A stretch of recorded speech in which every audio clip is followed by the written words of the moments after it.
Welcome to the Archive of Nations, whom are the custodians of the sacred records from time immemorial. Please subscribe and press the notification button, as we have many lessons to educate and empower with a correct narrative of the past to create a lawful blueprint for the future. The Archive of Nations continues the narrative of the carbon organics families, tribes, and clans in this webisode entitled The Mycenaean Genetic Fusion. We continue with the Minoan influence, which was built upon its earlier predecessor from the south, that being the carbon organic Egyptian culture. This influence created the Mycenaean culture, which became a fusion of various genetic tribes from the south and the east as the Afar-Incas pushed and established cities further north, including the famed city of Troy. The Afar-Inca carbon organic dominance still reigned in the Middle Terrain region, yet the further influx of Asian hybrid albinos further weakened the genetic and cultural dominance over a period of time, as we shall discover. The hybrid albino Asian, referred to as Eurasian Neanderthal Caucasoids by Michael Bradley in the book The Iceman Inheritance, Prehistoric Sources of Western Man's Racism, Sexism, and Aggression, existed from the end of the last glacial period in the Alpine region, as mentioned in the previous webisode as the Yamnayya. Their population did not reach a level permitting expansion in force until about 1500 BC. By that time, the climate had moderated sufficiently, and the population had increased sufficiently so that a critical mass of sorts had been reached. The steppes of southern Russia and the Caucasus Mountains began to send forth waves of people today referred as the Yamnayya. These people began to invade the area of the Mediterranean basin, where the Egyptian civilization had long been established. By about 1500 BCE, the Egyptians began to record the invasions of these Indo-European speakers who had migrated down the coast of Palestine and who had entered the Balkan Peninsula and island hopped through the Cyclades to threaten Egypt. The migrants from the Caucasus reached the Mediterranean world in insufficient numbers to completely swamp the established Egyptian cultural influence. They trickled into the Mediterranean basin and were Egyptianized culturally to a greater or lesser degree. This Egyptianizing process of cultural borrowing partially nullified the higher level of aggression common to these newcomers. Adopting some of the Egyptian pantheon, adopting variations in Egyptian dress, awed by Egyptian history and culture, and borrowing something of Egyptian lifestyle and cultivation, these barbarians were at least partly tamed. As more migrants entered into the Mediterranean world, however, the Egyptian influence became increasingly diluted as some of the invaders borrowed second-hand from tribes who had arrived earlier and mixed in and diluted not only the culture but also the genetics of the peoples, creating new tribes. The ancient world was, then, a basically Egyptian construct. Mycenaeans, Minoans, classical Greeks, and later Romans all represent varying diluted degrees and interpretations of Egyptianization. There came a time, however, when the influx of these mixed multitude of migrants became too vast and the Egyptian impetus to the ancient world attenuated and diluted to allow the newcomers to be absorbed and civilized. Like a life preserver of culture afloat for too long and buffeted by too many waves, the ancient world eventually became saturated and sank beneath the incoming tide of Neanderthal Caucasoid characteristics, hence the Dark Ages. Any civilized cultures that these hybrid albino Asians entered, they would bring their barbaric practices and patriarchal religions with them as remnants of their ancient Eastern heritage.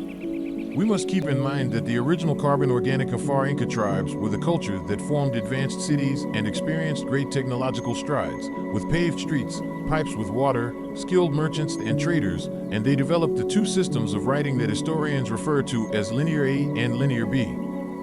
The carbon organic Minoans developed a matrilineal religion that was displayed on art in addition to secular themes. Minoan cultural influence was reflected in the Mycenaean culture of the mainland, which began to spread throughout the Aegean about 1500 BCE. Even though the genetics had become an admixture, culturally they were very similar to the Minoans, and the original carbon organic inhabitants still dominated this region of the world. Even though the original carbon organic inhabitants still dominated this region of the world, there was an ever-increasing influx of tribal admixtures, whom were migrating down further into the region and settling on the northeast corner of the southern peninsula amongst the original carbon organic indigenous inhabitants. There was also many other peoples whom had migrated from the east, and the region became a part of a city-state type system which would later cause the original carbon organic families, tribes, and clans, such as the Pelops, which according to Webster, the word Pelops meant black faces, for which the southern peninsula was named, to eventually become hidden in history. By the 1500s BC, the mixed multitude of Mycenaeans became dominant and the Minoan civilization on the Peloponnesus, Crete and other islands became a memory. Mycenaean culture earned its name from the town of Mycenae in the Peloponnese. When studying the history of so-called Greece, a clear migration pattern from the Minoans to the Mycenaeans to the Hellenes is readily apparent. The Minoan and Mycenaean cultures were both influenced by more sophisticated cultures to their south and east, being Egypt and Mesopotamia respectively, and the impact of the Minoans on the Mycenaeans can be seen in the imitation of Minoan culture and products. The carbon-organic Minoans and the mixed multitude of Mycenaeans were the predecessors to the Hellene civilizations that most people know as Greeks today, yet at that time they were still carbon organics of various admixtures. Through a comparison and contrast of the written histories, archaeological, anthropological, and genetic evidence, it becomes clear to see that the mixed multitude which made up the Mycenaean population superseded the carbon-organic civilization known as Minoan. They eventually became the Mycenaean inhabitants, which had already become dominant hundreds of years before this time through the process of miscegenation, and had gradually rose to dominance during the time of the Minoan civilization. In fact, the dominant takeover of the Minoans by the Mycenaeans can be marked by a catastrophic event that abruptly ended the Minoan civilization. In 1662 BC, the carbon-organic Minoan civilization ended due to a massive volcanic eruption in the region and a great earthquake, followed by a series of earthquakes, and eventually, the mixed multitude of Mycenaeans rebuilt over the ruins. The ancient carbon-organic families, tribes, and clans believed that the origins of Mycenae were inextricably linked with Egypt. According to tradition, its founder was Perseus, son of Zeus and Danae, who was ostensibly of Egyptian descent, being the great-great-grandson of brothers Danaus and Aegyptus, the Egyptian founders of the Aegean Islands and the Balkan Peninsula. As a result, Mycenae became the ancient capital of what is now termed Greece from around 1550 to 1100 BCE. Connections between the pharaohs of Egypt and the kings of Mycenae appear at first glance will be very close indeed.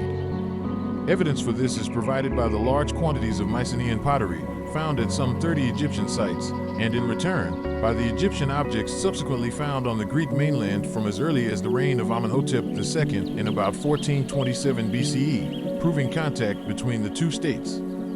It was during the Amarna period that contact between the two powers became especially intimate. The city of Ankh-an-Atun has produced an extraordinary amount of Mycenaean pottery. All throughout the 1900s, the Greek Archaeological Society continued excavations at the citadel of Mycenae, with some astonishing results. In a small dark room just behind the Lion Gate, named the Cult Room, they unearthed 4 faience plaques bearing the name of Ankh-an-Atun's father Amenhotep III. Furthermore, a blue faience vase bearing the name Amenhotep, ruler of Thebes, was also discovered, together with a small beetle-shaped scarab inscribed with the name of Ankh-an-Atun's mother, Queen Ti. Perhaps the firmest indication of links between the royal palaces of Egypt and Mycenae stands these days in a bleak, deserted Theban field on the west bank of the Nile. Called the Colossi of Memnon, 2 gigantic seated statues of Amenhotep III are all that remain now of this much plundered mortuary temple. Each of the figures is flanked by a representation of Queen Ti. Inscribed on one of the 5 bases is a catalog of major Greek cities, nicknamed the Aegean List by archaeologists. Once the hieroglyphs had been successfully translated, the cities in consecutive order were Crete, Rhodes and Amnisos, Phaistos, Kydones, Mycenaean, Messina, Nauplia, Kythera, Ilios, Knossos, and Lyctos. In 1826, the British Egyptologist John Gardner Wilkinson, together with James Burton, traveled to the city of Ankh-an-Atun and discovered in the tomb of the High Steward, Huya, remarkable scenes which appear nowhere else at Amarna, or in Thebes for that matter, showing the royal family attending the great ceremony held by Ankh-an-Atun during his 12th year. Among the scenes, as we have seen, is a vast concourse of peoples, including the nations who are in embassy with Egypt, bringing precious gifts to lay before the throne of the Amarna king. The delegates and their gifts are represented in some detail, such as Nubians, Libyans, and Aegeans, often referred to as Keftiu. A lone accompanying inscription enigmatically reads, "The Isles in the Midst of the Sea." The relationship between the Mycenaeans, the Balkan Peninsula in connection with Ankh-an-Atun's Amarna, will be discussed further in later webisodes as we explore the divine right of kings and the black nobility of Europe. It is also important that we make note of Danaus and the biblical tribes of the Danites and Judah, which are all related via the foundation of law in this particular chain of events. The Mycenaeans were eventually weakened from 10 years of war at Troy and the loss of many of their greatest fighters, as well the uprising of the original carbon organic tribes amongst them. This left their coastal cities as easy prey for seaborne raiders. The damage imposed on those seaside cities was well documented in the archaeological record. Following this widespread disruption, the Mycenaean cities withered and eventually died. With the loss of those harbor cities and loss of coastal cities and other lands with which they traded, the sea trade revenues, which had supported the Mycenaeans, evaporated. Their inland cities faltered amid the failing economic conditions, and as a result, several decades after the Sea People's seaport raids, the Mycenaeans began to migrate to other lands in substantial numbers. The end of Mycenaean civilization came at about 1100 BC, when the presence of these Yamnayya albino Asian hybrids newcomers, who were pushing deeper south into the peninsula, had caused enough upheaval in southern Europe and the Mediterranean islands so as to cause the original carbon organic Afar-Inca inhabitants and certain tribes of carbon organic dominated admixtures to band together and leave. It can be surmised that as more and more of these Yamnayya infused newcomers moved into the area, their need for more land and resources grew. The natural result of this competition for land and resources would be conflicts and wars. As a consequence of these wars, there was a general collapse of the indigenous economies and their trade. This general collapse prompted some members of seemingly all of the countries to band together and head east and south, perhaps to repopulate their former homelands. With the fall of the Mycenaeans, the area was plunged into a time of relatively little to no progress or accomplishments. There were no written records, and this was the fall of the Mycenaean people, with an abrupt shift from flourishing culture and religion to nothing. About 1100 BC, the Mycenaeans, refugees from their homeland, settled in Cyprus. They introduced their skills and produced many luxury articles in a mixed Mycenaean Cypriot style. Cyprus initially escaped the invasions that finally destroyed Mycenaean and Minoan culture, but its own culture did not last much longer. By about 1050 BC, the hybrid albino Asian invaders reached Cyprus too, and eventually its culture ceased to exist. With the exit of the carbon organic Afar-Inca tribes, the hybrid albino Asians are now in a quandary. Just like today, they have taken over the cities, culture, and technologies, but they don't know how to use it or how to maintain it, as they lack a true spiritual connection to the Most High and angelic host, or Mother Earth. This caused the demise of the entire region via the rise of immorality, deviant sexual practices, constant wars, destruction of the land and resources, and though they had been brought up to a civilized standard through Egyptianization via conquest and intermarriage, they are still, after all, barbaric illiterate nomads. There then follows a period known as the Greek Dark Ages, of which the conventional time frame for this period is from 1200 to 900 BC.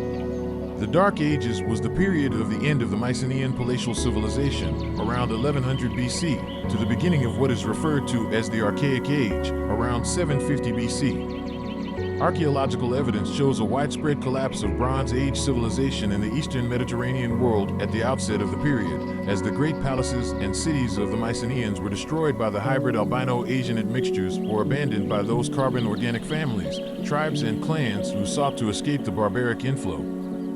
Following the collapse, there were fewer, smaller settlements, suggesting widespread famine and depopulation. The linear B script used by carbon organic Mycenaean bureaucrats to write ceased to be used, and a new writing system did not develop until the beginning of the Archaic period. All contact was lost between the mainland and foreign powers during this period, yielding little cultural progress or growth. The old major settlements were abandoned, with the notable exception of Athens, which was still dominated by the earlier carbon organic Pelasgians. During these 300 years, the once civilized hybrid albino Asian dominated tribes lived in small groups that moved around constantly in a return to their nomadic pastoral lifestyle. They left no written record behind, leading to the conclusion that they were illiterate as previously mentioned.